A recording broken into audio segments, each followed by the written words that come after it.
Budgeting in the Philippines. A little bit different angle for you today, guys. A little bit different. But again, why you need to budget. Let's get into the heat wave.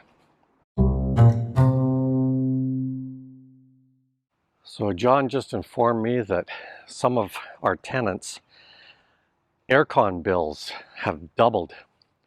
And I'm going to say to him, because he's asleep right now, dude, go mid-month and say, here's your aircon bill and get some of that money, because you know that we sublet and the amount of deposit that we take is pretty small.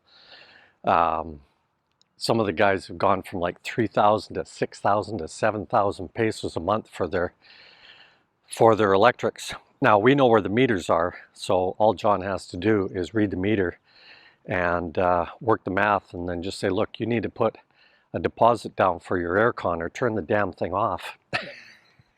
But that heat wave, man, all concrete construction. Why do you think we went AAC? Anyway, guys, it's one of those things that comes along that if you think your life is linear, like in Canada here, you can take advantage of programs, well, I'll say British Columbia, you can take advantage of programs where they equalize your payments over the whole year. So in Canada, that heavy heating cost in the winter is spread out through the whole year, and then they readjust at the end of the year. And that kind of works. But in the Philippines, So, think about this stuff, guys. When you go to the Philippines and you're going to budget, say, only evening for 2 hours to cool your room down to go to sleep, that ain't happening right now. That heat wave is kicking butt.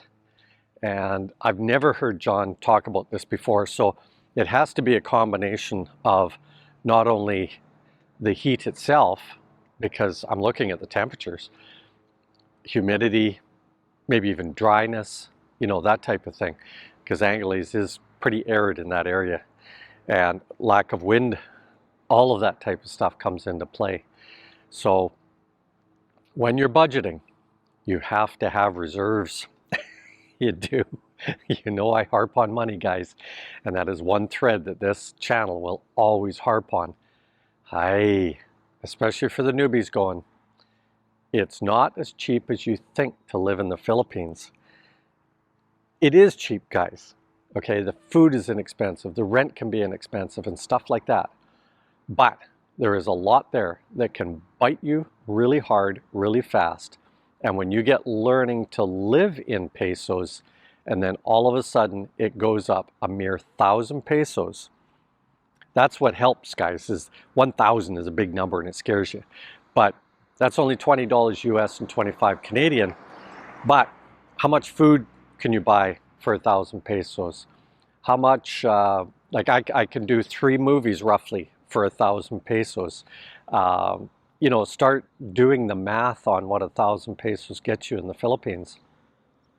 And you may start rethinking this whole budgeting thing, especially. Now, I'm not talking about you guys that have got 3,000 US dollars a month. I'm not talking about you guys, although you guys get in trouble a lot too. You live in too real time. Anyway, but I'm talking about the guy that might only have $1,500 US. That's 60,000 pesos, guys. If you had a long heat wave in the Philippines, you're ready to pay 5,000 and 6,000 pesos a month for your aircon electrics costs. Woo! Just saying. Just saying. Later, Gators.